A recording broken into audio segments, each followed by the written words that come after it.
Assalamualaikum warahmatullahi wabarakatuh.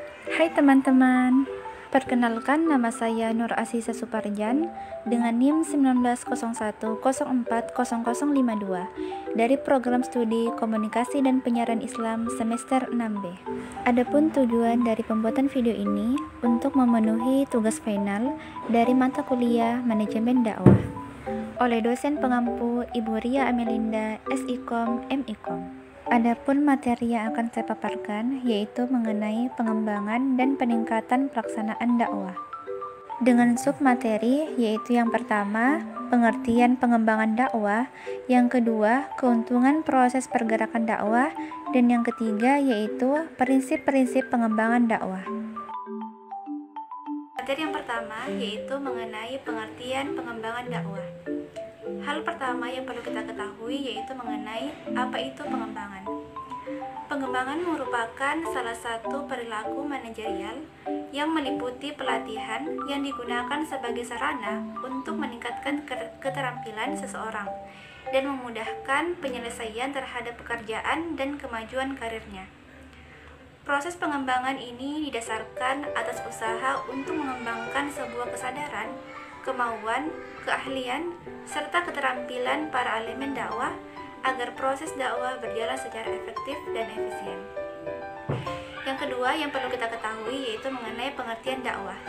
Dakwah merupakan ajakan, seruan, panggilan yang dilakukan tanpa paksaan untuk membawa manusia ke arah yang lebih baik sesuai dengan keridhaan Allah Subhanahu wa taala. Sehingga dari dua pengertian tadi dapat kita simpulkan bahwa pengembangan dakwah merupakan proses yang didasari atas usaha untuk mengembangkan sebuah kesadaran, kemauan, keahlian, serta keterampilan pada elemen dakwah agar dakwah berjalan secara efektif dan efisien.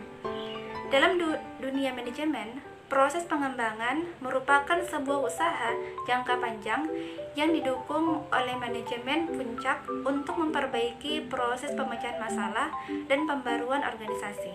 Materi yang kedua yaitu mengenai keuntungan dalam proses pergerakan dakwah.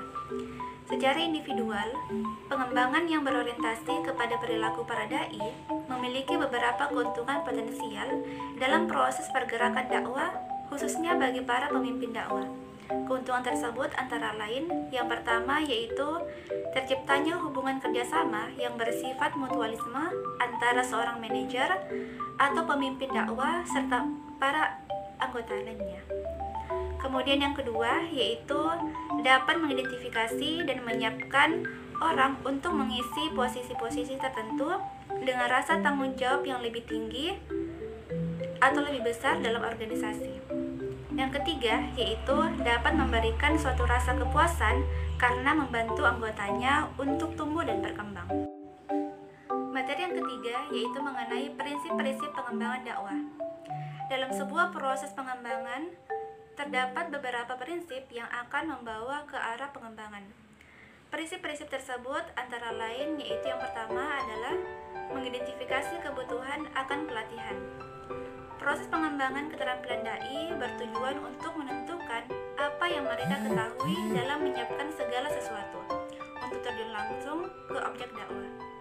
Kebutuhan akan lebih banyak pelatihan dapat diidentifikasi pada perbedaan antara keterampilan yang dimiliki sekarang dengan keterampilan yang dibutuhkan, yaitu dengan melakukan analisis terhadap kinerja para dai.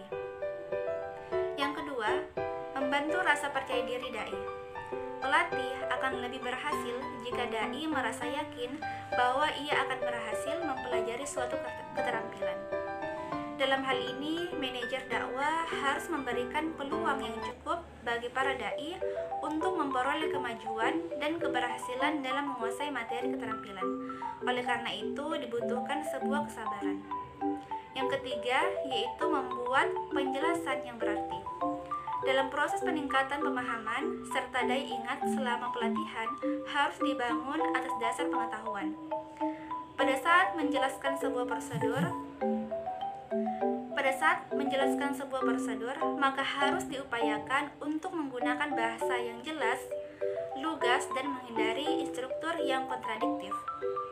Dengan demikian, penjelasan dapat diterima sesuai dengan pemahaman yang dimiliki. Yang keempat yaitu membuat uraian pelatihan untuk memudahkan dalam pembelajaran. Jika diadakan pelatihan formal ataupun non-formal, maka sebelum mengajarkan suatu pengetahuan harus dijelaskan terlebih dahulu mengenai prosedur keterampilan yang akan diajarkan. Selama hal tersebut dalam penyampaian teori harus diusahakan untuk memberikan teori-teori yang mudah terlebih dahulu. Kemudian setelah itu baru teori-teori yang lebih kompleks. Yang kelima, memeriksa apakah program yang telah berjalan sesuai dengan perencanaan dan target. Setelah semua materi diberikan, maka hendaknya memberikan kesempatan untuk mempraktekkan atau mendemonstrasikan materi-materi yang telah disiapkan. Ketika mempraktekkan, maka instruktur harus mampu mengkondisikan keadaan. Apabila terjadi kesalahan dalam mempraktekkan materi tersebut, maka instruktur harus mampu membenarkan dan meyakinkan para dai bahwa kesalahan-kesalahan itu merupakan sebuah proses pengalaman belajar, bukan suatu kegagalan pribadi. Memberikan aplaus atas kemajuan dai juga merupakan sebuah sugesti baginya akan sebuah keberhasilan. Yang keenam yaitu memeriksa apakah program pelatihan itu berhasil. Langkah terpenting dalam program pengembangan adalah dengan ditinjau atau memeriksa kembali apakah keterampilan dan pengetahuan yang ditargetkan telah berhasil dipelajari.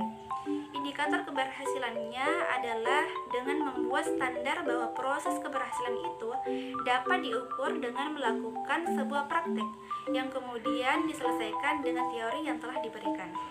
Dan yang ketujuh yaitu mendorong aplikasi dari keterampilan dalam kerja dakwah.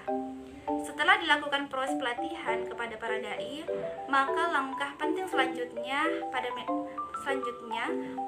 manajer dakwah adalah mengaplikasikan beberapa prinsip serta prosedur dalam pemecahan masalah-masalah aktual yang berhubungan dengan kerja dakwah.